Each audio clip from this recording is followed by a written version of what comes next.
ഈശോ മിശിഹായ്ക്ക് സ്തുതിയായിരിക്കട്ടെ. ഈശോ സ്നേഹിക്കുന്ന പ്രിയ സഹോദരങ്ങളെ, പരിശുദ്ധ കുർബാനയുടെ തിരുനാൾ നാം ഇന്ന് ആഘോഷിക്കുകയാണ്. ഈശോ തന്റെ തിരുശരീരവും തിരുരക്തവും നമുക്കായി പകുത്തു നൽകിയ, നമ്മോടുള്ള സ്നേഹം പ്രകടിപ്പിച്ച മഹത്തായ കൂദാശയുടെ മുമ്പിൽ നമുക്ക് ദൈവത്തെ ആരാധിക്കാം. പരിശുദ്ധ പരമ ദിവ്യകാരുണ്യ ഈശോയ്ക്ക് എന്നേരവും ആരാധനയും സ്തുതിയും പുകഴ്ചയും ഉണ്ടായിരിക്കട്ടെ. സങ്കീർത്തനം 84:3.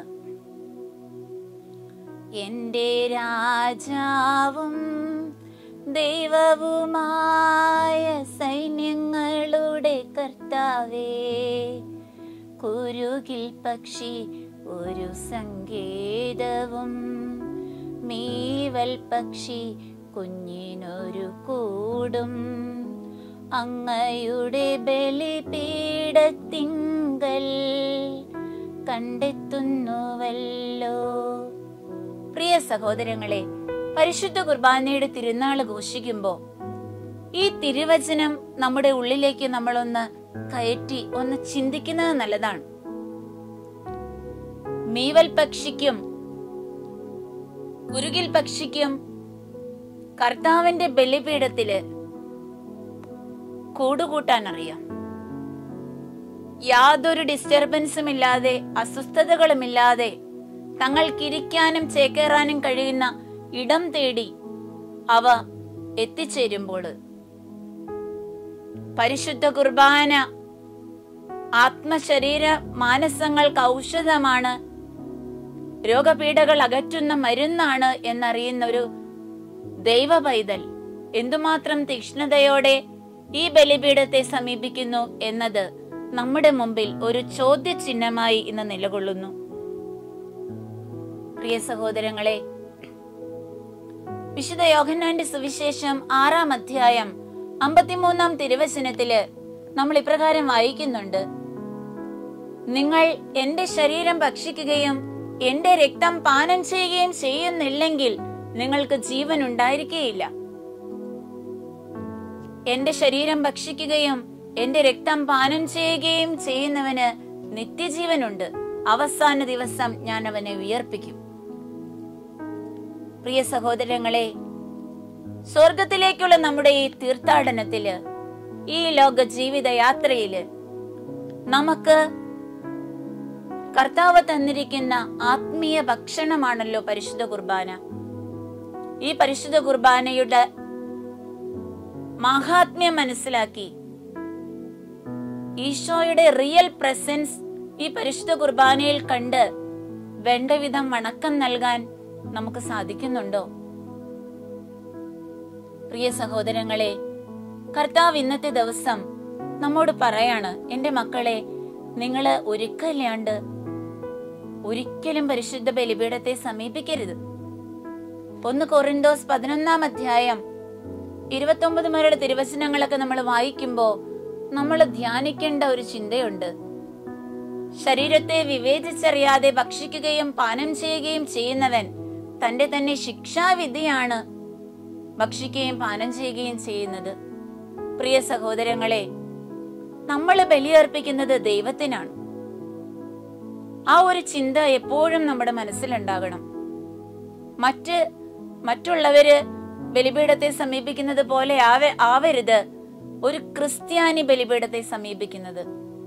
കാരണം ഏക സത്യദൈവമായ ഈശോയുടെ തിരുശരീര രക്തങ്ങൾ ഭക്ഷിക്കാതെ പാനം ചെയ്യാതെ, തിരുശരീര രക്തങ്ങളിൽ പങ്കാളിത്തമില്ലാതെ ഒരുവനും സ്വർഗരാജ്യത്തിൽ പ്രവേശിക്കില്ല. ഒരു മനുഷ്യൻ രക്ഷ പ്രാപിക്കണമെങ്കിൽ, പ്രത്യേകിച്ചും ഒരു വ്യക്തി രക്ഷയിലേക്ക് കടന്നു വരണമെങ്കിൽ ജ്ഞാനസ്നാനം സ്വീകരിച്ച് അവിടുത്തെ തിരുശരീര രക്തങ്ങളിൽ പങ്കുപറ്റേണ്ടതുണ്ട്. ഒരുക്കത്തോടെ വേണം പരിശുദ്ധ കുർബാനയ്ക്ക് അണയാൻ. ഇന്ന് നമ്മുടെയൊക്കെ ദേവാലയങ്ങളില് രാവിലെ പള്ളിമണി മുഴങ്ങുമ്പോ എനിക്ക് സൗകര്യം ഉണ്ടായിട്ടും ആരോഗ്യമുണ്ടായിട്ടും ഈ വിരുന്നിനെ അവഗണിക്കുന്ന എത്രയോ പേരുണ്ട്. ഞാൻ അക്കൂട്ടത്തിൽ പെടുമോ? ഭക്തിയോടെ ശ്രദ്ധയോടെ വിശുദ്ധ രഹസ്യങ്ങളില് പങ്കുകൊള്ളാൻ എനിക്ക് സാധിക്കുന്നുണ്ടോ? ഹൃദയം നുറുങ്ങി അനുദപിച്ച് തമ്പുരാന്റെ തിരുമാംസ രക്തങ്ങളില് നമുക്ക് പങ്കെടുക്കാൻ സാധിക്കുന്നുണ്ടോ എന്നുള്ള ഒരു ചോദ്യം എപ്പോഴും നമ്മുടെ മനസ്സിലിട്ടിട്ട് വേണം പരിശുദ്ധ കുർബാനയ്ക്ക് നാം ഓടിയണയാൻ. പ്രിയ സഹോദരങ്ങളെ, നമുക്കറിയാലോ പരിശുദ്ധ കുർബാനയുടെ വില എത്രമാത്രമെന്ന് ഈ ലോകത്തെമ്പാടും നടക്കുന്ന ദിവ്യകാരുണ്യ അത്ഭുതങ്ങളിലൂടെ നമുക്ക് കാണാൻ പറ്റും.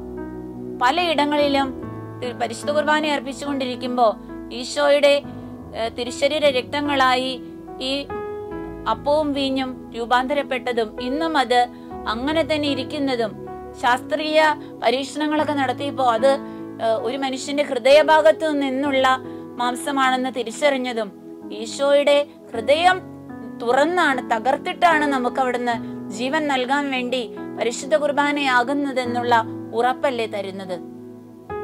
അതുകൊണ്ട് പ്രിയ സഹോദരങ്ങളെ, നമുക്ക് തമ്പുരാന്റെ മുമ്പില് തീക്ഷ്ണതയോടെ നിൽക്കാം. 1 കൊറിന്തോസ് 11:24 നമ്മൾ പ്രാർത്ഥിക്കുന്നുണ്ട്. ലാറ്റിൻ മാസിലൊക്കെ നമ്മൾ എപ്പോഴും പാടി പ്രാർത്ഥിക്കും.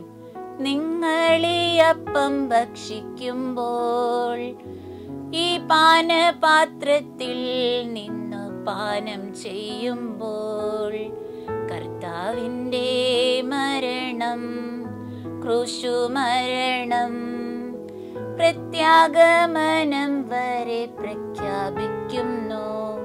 അതുകൊണ്ട് ഇന്നു മുതൽ നമുക്ക് തീക്ഷ്ണതയുള്ളവരാകാം.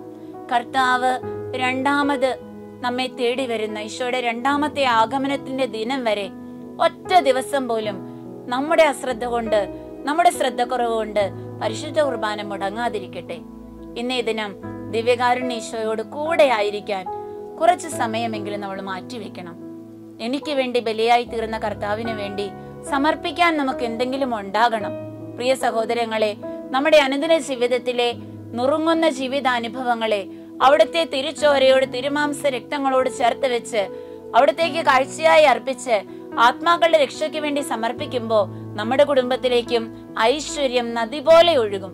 പ്രിയ സഹോദരങ്ങളെ, അതുകൊണ്ട് പരിശുദ്ധ കുർബാനയുടെ മഹത്വം മനസ്സിലാക്കി മറ്റു പാപികള് ദിവ്യകാരുണ്യത്തെ അവഗണിക്കുകയും പുച്ഛിക്കുകയും അവഹേളിക്കുകയും ചെയ്യുമ്പോൾ ദൈവത്തിന്റെ കുഞ്ഞായ ഞാൻ എന്ത് ചെയ്യണം? പരമാവധി സമയം പരിശുദ്ധ കുർബാനയുടെ സമീപത്തിരുന്ന് തമ്പുരാന്റെ ആ സാന്നിധ്യത്തില് ലയിച്ചിരുന്ന് അവിടത്തോട് പ്രാർത്ഥിക്കണം. ലോകത്തിന്റെ രക്ഷയ്ക്ക് വേണ്ടി, തിരുസഭയുടെ രക്ഷയ്ക്ക് വേണ്ടി, ലോകമാസകലമുള്ള മക്കള് തമ്പുരാനിലേക്ക് അടുക്കാൻ വേണ്ടി. പ്രിയ സഹോദരങ്ങളെ, 1 കൊറിന്തോസ് 10:20 പറയും, പിശാചിയർ ബലിയർപ്പിക്കുന്നത് പിശാചിനാണ്, ദൈവത്തിനല്ല. നിങ്ങൾ ഓരോരുത്തരും പിശാചുകളുടെ മേശയിലും ദൈവത്തിന്റെ മേശയിലും പങ്കാളികളാകാൻ ഞാൻ ആഗ്രഹിക്കണില്ല. പ്രിയ സഹോദരങ്ങളെ, നമ്മൾ ഈ ലോകം മുഴുവൻ ഓടി നടന്ന് മറ്റ് മത അനുഷ്ഠാനങ്ങളിലേക്ക് പോയി പലതരത്തില് രക്ഷപ്പെടാനുള്ള മാർഗങ്ങൾ തേടി അലയുമ്പോ കർത്താവ് നമ്മളെ ഓർമ്മപ്പെടുത്താണ്, എന്റെ കുഞ്ഞെ, നീ ദൈവത്തിന്റെ പൈതലാണെങ്കില് നിനക്ക് രക്ഷപ്പെടാൻ ഞാൻ ഒരേ ഒരു വഴിയെ തുറന്നിട്ടിട്ടുള്ളൂ. ഈശോയുടെ കൂദാശകളില്, അവിടുത്തെ രക്ഷാകര രഹസ്യങ്ങളില് സുബോധമുള്ളപ്പോ നീ പങ്കുചേർന്ന് നിന്റെ ജീവിതത്തെ വിശുദ്ധീകരിക്കണം. അതിന് നമുക്ക് സാധിക്കട്ടെ. മറ്റ് തിന്മ നമ്മളെ പലതരത്തിൽ ആകർഷിക്കുമ്പോ, ബന്ധിച്ചിടുമ്പോ അതിൽ നിന്നും നമുക്ക് വിടുതൽ തരുന്ന വിശുദ്ധീകരണത്തിന്റെ ബലിപീഠത്തെ സമീപിച്ച് നമുക്ക് വിടുതൽ പ്രാപിക്കാം. കർത്താവിന്റെ തിരുശരീര രക്തങ്ങളുടെ യോഗ്യത, ആ പരിശുദ്ധ കുർബാനയുടെ യോഗ്യത നമ്മളെ സ്വർഗത്തിലേക്ക് പ്രവേശിക്കാൻ പ്രാപ്തരാക്കട്ടെ. ഇന്നേ ദിവസം പരിശുദ്ധ കുർബാനയുടെ മുമ്പില് അരമണിക്കൂറെങ്കിലും സ്വസ്ഥമായിരുന്ന് ഈശോയെ ആരാധിച്ച് ഈശോ നമ്മോട് കാണിച്ച സ്നേഹത്തിന്, അവിടുന്ന് നമ്മോട് കാണിക്കുന്ന ആ വിശ്വസ്തതയ്ക്കും നമുക്ക് ഈശോയോട് നന്ദി പറഞ്ഞ് ജീവിതം മുഴുവൻ സമർപ്പിച്ച് അവിടുത്തെ സ്നേഹിക്കാനും ആരാധിക്കാനും സാധിക്കട്ടെ. പരിശുദ്ധ പരമ ദിവ്യകാരുണ്യ ഈശോയ്ക്ക് എന്നേരവും ആരാധനയും സ്തുതിയും പുകഴ്ചയും ഉണ്ടായിരിക്കട്ടെ.